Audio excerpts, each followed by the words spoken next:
Hi, everyone. This is Martha from Diva Does for Good. I'm a book blogger. And once a week, I'm going to start a series where I start introducing the world to some of the most incredible authors there are out there. And today, you're going to get to meet Alvin Allen. He has written some incredible books. If you haven't heard of them, he's going to tell you all about them. In the comments, we also have the links so you can go grab those books and put them in your collection. And Alvin also put in the comments his YouTube trailer for his book, which is really delicious. I must say so myself. My students love it. So without further ado, we have Mr. Alvin Allen with us. How are you? I am good. How's everybody doing today? I'm awesome. So Alvin, just to give you some background knowledge of myself. I'm a graduate from South Carolina State University in Orangeburg, South Carolina. I have been teaching for 11 years, and most of my time has been spent in inner city schools. And I have been teaching math from grade level 6 to 12th grade.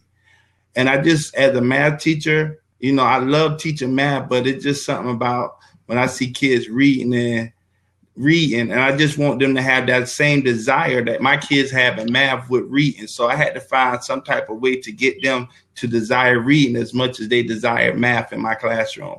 So, the kids talked to me and told me, Mr. Allen, they hit me with a task. Find us some books to read that relates to us. So I was just given a vision like 2 or 3 weeks later with a whole story. I mean, it took me about a week and a half to 2 weeks to write the first book without getting it edited and everything, but about 2 weeks. And I let the kids read it, and they was like, wow, Mr. Allen, this is about us. This is about us. And I said, well, I'm going off what y'all have told me and what I have learned over a couple of years about just the different struggles of our kids in those situations, inner city schools. A lot of kids, they have problems with bullying. I mean, gangs, like when I say gangs, the gangs are bullying them to get in the gangs with them. So, a lot of times we as educators just teach the kid, but we don't relate to the whole child. And I just find that I have to relate to my kids in order to teach them. Like I tell my kids, we are a family. So when it's a family, if one of us fall, then all of us fall. And I just keep that concept for the last 8 years, and it has been working. I mean, this is just another way. I'm just sharing their story out to the world and getting more kids to be able to pick up books, especially our reluctant readers. Like this book right here would grab their attention because it's about them and they can relate to some of the characters in the book. Oh, that's amazing. I have to tell you, as a reading teacher myself for the past 9 years and as a reading coach, students want books that relate to them. That's all I ever hear. Like, I have a room of over 400 books on my bookshelf, but they always go over there and they're always like, I can't read that. And I was like, what do you mean you can't read it? Well, it don't have nothing to do with me. So it warms my heart, and I'm super excited to introduce your book to them because I'm like, this is about you guys. Like, you're in middle school. He's writing about middle school kids. You need to be reading this. This is real life stuff. So thank you, first and foremost, for writing their story. And I wish we could meet some of them, but yes, thank you for writing their story because it's phenomenal and it's entertaining. Like, sometimes you find young adult writers who aren't too entertaining for the kids, and it's entertaining and it keeps their interest. And they're like, where's the second one? Where's the third one? When can we keep reading? So your inspiration was the student. Is there one like particular student who like came to you and gave you the story concept for it? Yeah, it wasn't one particular. It was about a group of 5 of them, and over the years, I taught them for 3 years in a row, 6th, 7th, and 8th grade. So over the years, just hearing their stories and they talking to me one-on-one and this, that, and other, it just inspired me because, like I said, they love math, and they used to be like, I'm one of the ones you were talking about, like with reading. I go and get a book when I was younger and say, oh man, this book don't relate to me. This don't have nothing to do with me. And I just couldn't find a book that really was about me, about my background. So I know they have different books like the I think it's the Blueford series, Yeah, the Blue Hawaii series. It's a really popular series. And then like I really enjoy their books also. But like my books are just more up to date because it has the cyberbullying, it has the technology. I have, the kids in the book talk about their cell phones and just crack jokes on each other about everyday stuff that kids are doing today. So even though they have books that might relate to them years ago, but this book is up to date. It's a 2014, 15 new car. It's like the Bentleys. I want one. I want one too. Okay. We're teachers, so that's that dream that's there. Right. We can still dream big. We can still dream big. I watched your trailer and I'm like sitting there watching and I was like, wait a minute, like, why is that kid under the bed? Like, and the mom is like going off and you're not going to get us in trouble. Where is he? Blah, blah, blah, blah. And the whole time I'm like, look under the bed. You're in the closet, but look, he under the bed. And when you actually read the book, you'll fall in love with the character that's under the book. You know, he's not the main character. His character name is JJ. He's not one of the main characters, but everybody has read the book. That first book always said, man, JJ, I like JJ. Because, JJ is the poor kid that everybody looks out there. Yeah. So everybody has one of them kids in amongst their friendship. There's always a JJ, right?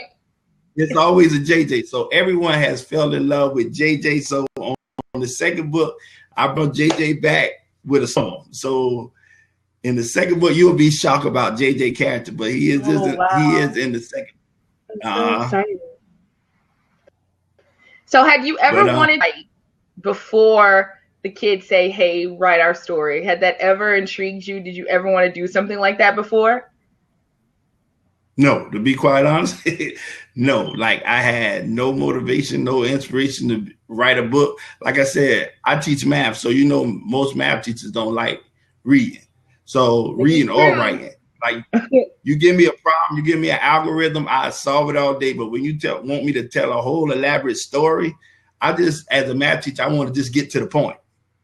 Right. Give me the way to get to the point, and I'll give you a solution. So it was a step outside the box for me to start writing. And like I said, the kids gave me the inspiration, and I don't know, God just gave me the story 2 weeks later, like, this your story, write it right now. And I put pen to paper, and I couldn't stop for like a whole week. I just kept writing. Like, I'm really, like, you're inspiration to me. Because let me tell you, I'm writing my book, and I have been writing this book like since January. And I literally might have a chapter. I might. But for you to get it done in 2 weeks and you're not a writer, that is amazing. Like, you're inspiration to me. We need to talk. Like, I need to pick your brain.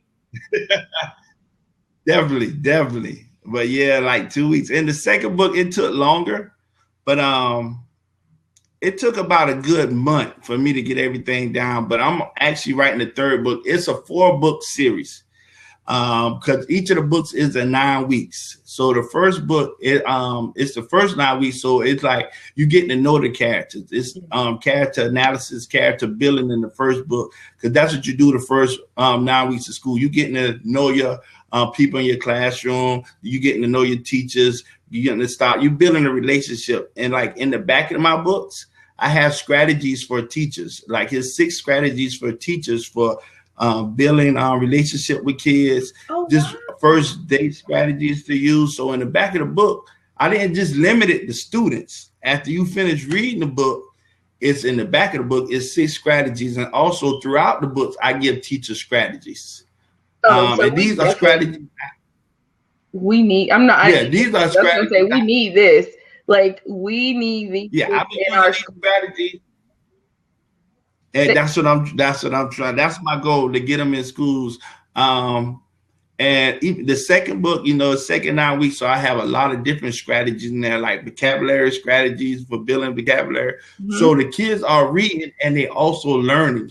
And then the teachers, when they read or do any kind of book studies with them, they have the stuff already in the back of the books for them. So you don't even have to go out and get anything. Oh, wow. I did all the hard work for you in the back of the books. So you can get your strategy, you can get the templates. I even have an online site with the different strategies listed on there. So and it's www.capersmiddleschool.com. If you go on there, you have strategies on there. I have a strategy page with some of the strategies. So I'm doing all the legwork for the teachers to give to the students, because like I said, I want the teachers to build strategies and don't have to have time trying to come up with strategies. I just want you to build a relationship with the kids and keep our kids motivated to read. So I did all the legwork for you. So at the end of the book series, you should have over 25 strategies to use with your classrooms. So each book has 6 strategies. Oh my goodness, that's amazing. I have to tell you, I don't know if you knew this, but I'm a life coach for teenagers.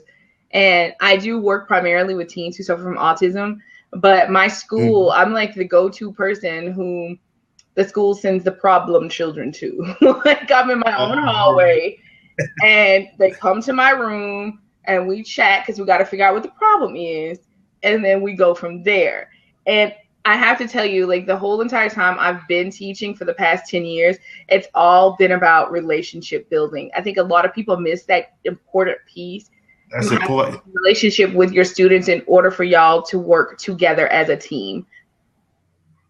And see, I have a consulting company, and my logo is, able to teach them, you have to reach them.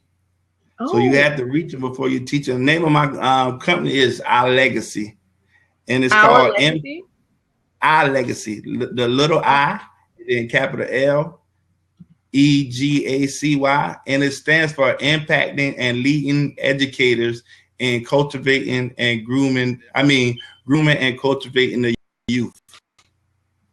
Oh wow. So is that like ilegacy.com?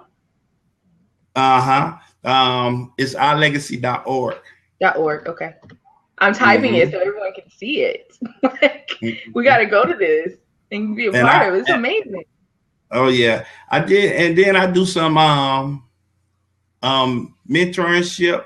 I actually went to the Black Male Summit in Akron, Ohio this past year, and I spoke there about the foundational blocks in order to be a successful Black male from an adolescent's perspective.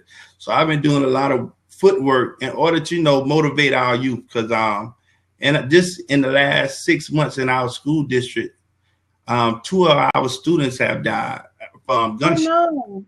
Yeah, one of them, a student in our school, a 7th grader, died this summer by a drive-by shooting.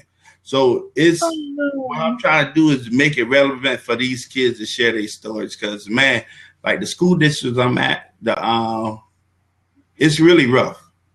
But the kids, like I say, sometimes it's not the building or it's what's in the building. It's taking care of the kids. It's in the building, because you can have the best looking building and nothing magical is happening inside. It's no relationship being built or anything, no relevance to their life or anything. So our building is not the top of the line building at all. But when our kids come in there, our main goal is to build a relationship and show them that what we do in this walls of these buildings is going to help you in the real world, and it's going to relate to you, because we need that. Yeah. That's amazing. Oh my goodness. You're like giving me chill bumps. Like I love this. The whole concept of it all. Like you're doing great things. Like you really are. Like I can't wait to share this with all the teachers in my school. I can't wait to share it with my principal. Like I'm starting with him because he's the man and he gets everything to trickle down. And if he says do it, we have to do it, because guess what? At the end of the day, it's for the kids. Some people might fight us on it, but it is for the kids. And that's right. At the end of the day, it's for the kids. And everything I do is for the kids, man. And my whole thing is, I like when they come back to you years later. Like I had one of my former students, he's like 25, 26. He actually Facebooked me the other day, and he was like, man, Miss Downing, you're doing a lot of big things, but if you ain't know, you have touched at least one student. That's me. In your whole career. So you can keep doing what you're doing. And, coming from, somebody that 26, 27, that, that still feels that same way about you, man, that really touched me. So, that's things like that motivate me. And even kids from back home are like older dudes that's my age. They're like, man, you're doing big things, man. I wasn't the best child, back in the days. I don't think we all were, but yeah, I wasn't the best child back in the days, but I have came a long way. Like I wouldn't have even thought about 2 years ago, 3 years ago, I was teaching, but I wasn't in love with teaching anymore. So I'm back to being in love with teaching. Like I have all the numbers, like for the last 6 years, I have had 100% passing rate on all standardized tests from the state. Wow. Yeah. And that's for the last 6 years. So, and I kind of like lost the love because like I was telling the principal, like I done did everything. Yeah. And, he told me and other people say, no, because you still got a child out there that needs your help or needs somebody to talk to one day. And if you get out the classroom or you get out of the school building, then that child might don't run into that person. So, I stay put, and that's a motivating thought for me. That's why I stay put where I'm at. In some capacity, I'm always work with kids. Yeah, I've said the same thing. I completely understand, completely. So, did you self-publish this and put it on Amazon yourself, or are you with the publishing company? Because people are always asking me whenever I interview authors. That's like the big thing right now, and I promote a lot of indie authors, so that's why I'm asking you. Do you have a publisher, or are you doing it on your own?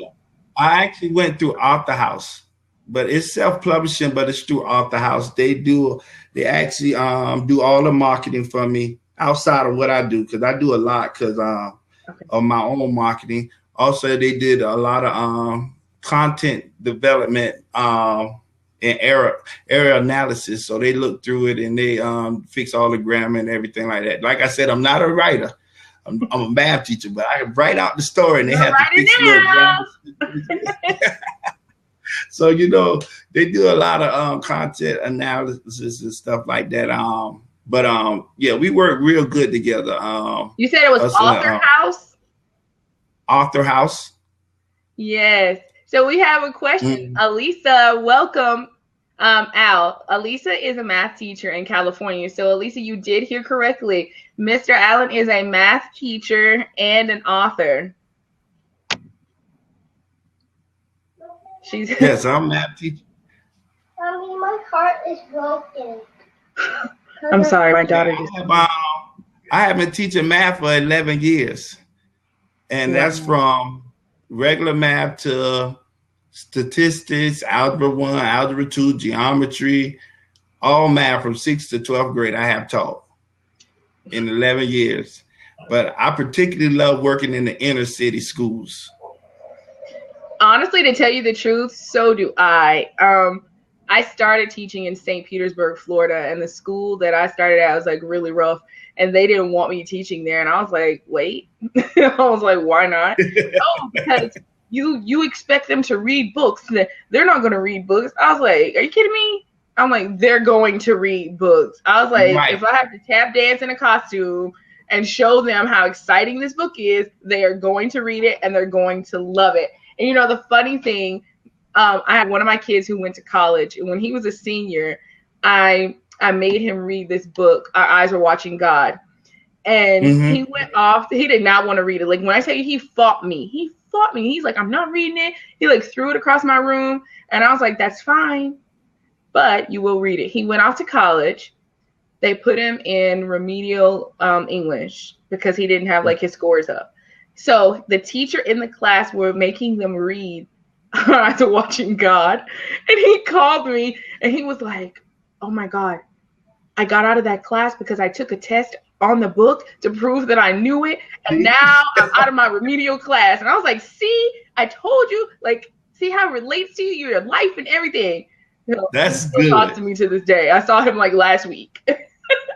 Those stories right there, that's what inspires us. That's what inspires. We don't get paid a lot, but it's stories like that inspires us. Because a lot of people, they might make a lot of money, but they haven't done anything impactful in their life. And we impact kids on an everyday basis.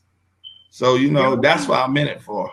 Oh, that's amazing. Okay, so I am going to do, what time is it? It is 7:22. I am going to spend the next 8 minutes taking questions. So if anyone in the room has any questions for Alvin, or you want to hop in, There's an open seat. You want to hop in and say hello, pick his brain, talk about his books. We posted the links in the comments. Feel free to hop in. Feel free to ask a question. There are a couple of people here. We would love to hear from you. Alvin, you make my heart sing. I really, you really made me happy. When I go to school tomorrow, I'm going to be like, what? Yes, this is amazing. I want to tell all the reading teachers about you. I want to thank you, too, for giving me the opportunity to talk and spread the word, about my book. So thank you very much for this opportunity. Oh, you're more than welcome. You're more than welcome. I love books. If anybody will tell you anything, like when I found you on that Facebook group, I was like, oh, he's an author. He wrote a book for kids. I have to talk about this. That's like the first thing that ran through my mind. I was like, we have to talk about this. So I am I'm on my reading coach as soon as I get to school tomorrow. Like I talked to her before, but it's the beginning of the year for us. We've only been in school, 2 weeks now? So we're making our list of like all the books we want. And they started the year in our lower level reading classes. Like I had the level ones, they're all reading Diary of a Wimpy Kid. And they really like it. But the kids are like, but what? This doesn't, like, I don't understand. It's like watching a comic strip.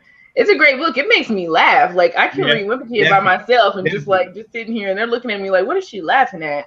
And I'm like, this book is hilarious. But to find a book that can relate to our demographic of students that they will absolutely love and they can relate to, I'm all about it. And you have your humor in the book, and you have the sad parts. You have a lot of. I put a lot of emotion in the book, so you have a lot of different emotions throughout the book. And the book is for boys and girls. That's why I bring it from two perspectives. You have Megan as one of the leading characters, and you have Ernest as the leading character. So you following those two. So that what makes it good for boys and girls, because I want to capture both for their mindsets. Oh, that's awesome. They're going to love it. Like my boys are the hardest to get to read. Definitely. And so that we were using Blueford High before because they're like, oh yeah. Like what is the test, like in the Blueford High series, the girl gets pregnant. She has a boyfriend who leaves her. Like they're all about like the drama in the real life. Because there was a girl in our class who was pregnant and the kids were like, did your boyfriend break up with you? Like, did this really happen? And he did. Like, so they're like living this. Yeah. And I'm like, I have to, like, we have to keep going with this. This is awesome. And then iLegacy. There's some people who just came in the room. So if you want to touch on iLegacy, just for a few minutes for us again, I'd greatly appreciate it. Yeah. One thing I was telling her is that I actually, it was for us that we partnered together to create a educational consulting group, and the name of it is called iLegacy, and it means impacting and leading educators and cultivating grooming and cultivating the youth. And we actually are like the best teachers. We are some of the best teachers that come out of our school district. And like I was the last 6 years, I've had 100% passing rate on all standardized tests for our state of South Carolina for all of my kids. So and a lot of times I do PDs, professional developments across South Carolina and Georgia. So what I did was we met together and we said, man, let's just make a consultant group, because we're doing the PDs and people are interested with us coming to their schools and stuff. So we just created a consultant group called iLegacy. So it's just one of the things that I'm doing. And also with the iLegacy, we also do like mentorship. And like I was telling her, we actually went, me and one of the consultants for it, we actually went to the National Black Male Summit in Akron, Ohio this year. And we spoke to the youth about creating the foundational blocks, the important foundational blocks, and becoming a successful Black male. So I'm in all type of venues, just trying to get the word out and just trying to help kids however way possible I can. So I have that. So I do a lot of consulting. I do mentorship. I do motivational speaking. But right now, my main focus is these books. So like I was telling her, this is book number 2 I just published. It's Cambridge Middle School 1 and Cambridge Middle School 2. The saga continues. And now I'm working on the 3rd book now. Oh, I was going to ask you. I was like, is there a book 3? Yeah, third book. The third book should be out in the next 2 months. Okay. Yeah. So, and by the end of the year, by February of next year, I want all 4 books to be out, the whole book series. But like the kids are eating me alive with, man, Mr. Allen, I'm ready for book 3 now. I'm ready because I leave you hanging with a man with a high climax. Like you're there and you're like, oh, what's gonna happen next? And then the book stops. Cause but that's one of the things I love doing is seeing the glow in the kids' eyes when they're reading my books and they're like, whoa, Mr. Allen, are they coming back to me? Because I even have 2 teachers from Jamaica, and they said their kids, and one of them from India, 2 teachers from Jamaica, and one of them from India. And all three of those teachers' kids read the book. And you know, they didn't grow up in inner city schools, but they were able to relate to the character Megan because she's coming to a new type of school where she has to develop friends and she goes through bullying and all type of stuff. So they're able to relate to the book. So it's not just for kids in the inner city, it's for kids that's coming from all over the place. So, you know, I find different ways to reach those kids throughout the book. And like I was telling her, my kids are my motivation. They the one gave me the stories and they told me they needed something to relate to. So they gave me the task and I did the footwork. And I also have done the footwork for teachers. All the strategies that you need are in the back of the book to read with the kids. I have done relationship building strategies because the first book is on first 9 weeks basis. So, you know, first 9 weeks is about building relationships and stuff. Right. So I got relationship strategies, everything in there. So it's a great book. I'm not just saying it just to say it, but I really enjoyed the book. And if you watch the trailer and you have your kids watch the trailer before they actually pick up the book, I guarantee they're going to say, go get the book. I want to read it. They already did it for me. I'm telling you, I showed it to them. Like, I think I'm going to put it in my back to school parent letter. I'm like, this is the book the kids are all reading. And there's a saga to this. So they need to keep reading. Mm-hmm. And we have a question really quickly. This is a math related question and I'm interested because what the question is, I've actually used it and shown it to the kids and I talked to them about it. What do you think about all the young kids using the app Photo Math and cheating on their homework and not really having to figure out the problems themselves? A lot of kids are using a lot of different apps. It's a lot of different apps out there. Even like I don't forgot it's another app that if you just type in the math problem, it'll give you the answer. So what I do to try to go against this process is I give my kids at the end of the class period about 10 minutes to work on homework. Our class periods are 70 minutes long. So 60 minutes I deal with teaching, lecturing, putting them in group, cooperative learning groups and stuff like that. But the last 10 minutes, I give them time to start on their homework. And the reason why I do that is because I want to make sure they're doing it correctly. Because if a kid is confident about doing it and knowing how to do their homework, they're more adaptable to go home and do it themselves instead of rely on another app to get an answer. Because a lot of times you find kids that didn't understand. So their first thing is, man, I'm just put this in the computer and give me the answer. But if I sit down the last 10 minutes and work with them, and then I can see what they're going wrong, then I can fix that problem. And then when they go home, they're able to accomplish what they're supposed to do for homework. So that's one way I do it. And another way is I don't give them that much homework because I don't want them to practice wrong. Like if you give a child 20 questions to do and they don't know how to do it, they're going to do all 20 wrong. And they're going to follow that 20 steps wrong. And then that's what they have learned. They have learned that behavior on their own to do the problem wrong. So what I do is get them about 5 or 6 problems. Then I can work with them. Like I said, they'll start those 5 or 6 problems in my classroom. And by the end of the class period, when the bell about to ring, they at least have 2 or 3 of them. So when they go home, they only have to work on like 2 problems. And I'll talk my students, I tell them what's important is vocabulary. So I want them to study their vocabulary every night when they go home because on most standardized tests, they use vocabulary words. And if those kids know the vocabulary, they can break down a problem just from what vocabulary is given into the word problems. All right. Thank you for the question, Dini. I really appreciate it. Alvin, I have to tell you, you are absolutely amazing. You're incredible. I thank you for being here with us this evening. I value your time on this holiday that we have away from our students. And I'm so glad you agreed to do this. Guys, you have to check out his book about Capers Middle School 1 and Caper Middle School 2. The saga continues. I've put the link in the comments for you. You can also find him on Twitter. Alvin, what other social media or other outlets can we find you?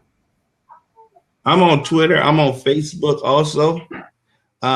Capers Middle School on Facebook and Al Allen on Facebook. Either one to get you to me. Also, I'm about to put my email address in there. So if you want to contact me at any time, you may. It's Alvin Allen without the I and my first name at hotmail.com. And then if you want to contact me about consulting or anything like that, I'm going to put that in there also. It's ilegacyed@gmail.com. All right. I'm so excited. I hope we get to work together. I can't wait to introduce my school to you and to your books and to iLegacy. It's an amazing and wonderful thing that you're doing. And like I said, thank you so much for being here with us this evening. You are doing a phenomenal service for our children. You're welcome. And anytime you want to Skype me in or anything with your kids and talk about the stuff in the book, I'm more than welcome. I give you my times when I'm free during the day. So yeah, we can do that. And you're in California, right? I am actually in Florida. So we're on the same time zone. Yes, yeah. I'm in Florida. So definitely we can work together. I work in Clearwater, Dunedin area of Florida. Elisa is the math teacher that's with us. Elisa, if you want to come in, you can. She's in California. Oh, then anytime you might want to share strategies, Elisa, we definitely can do that. I'll put my information there, so you definitely can email me. We can share strategies because, like I say, we're in this battle together. So anything you can share with me, I would so use it in my classroom, man. I'll share my stuff with you because, like I said, we're in this fight together, and we want to see all the kids really do good and become, productive citizens and lifelong. I'm gonna let you off so you can go enjoy the rest of your evening. I thank you again from the bottom of my heart for being here, and thank you all for joining us. Thank you for the questions. And we'll see you again next week. So thank you, Alvin. Please feel free to share this with any and everybody. All right. Y'all have a great evening.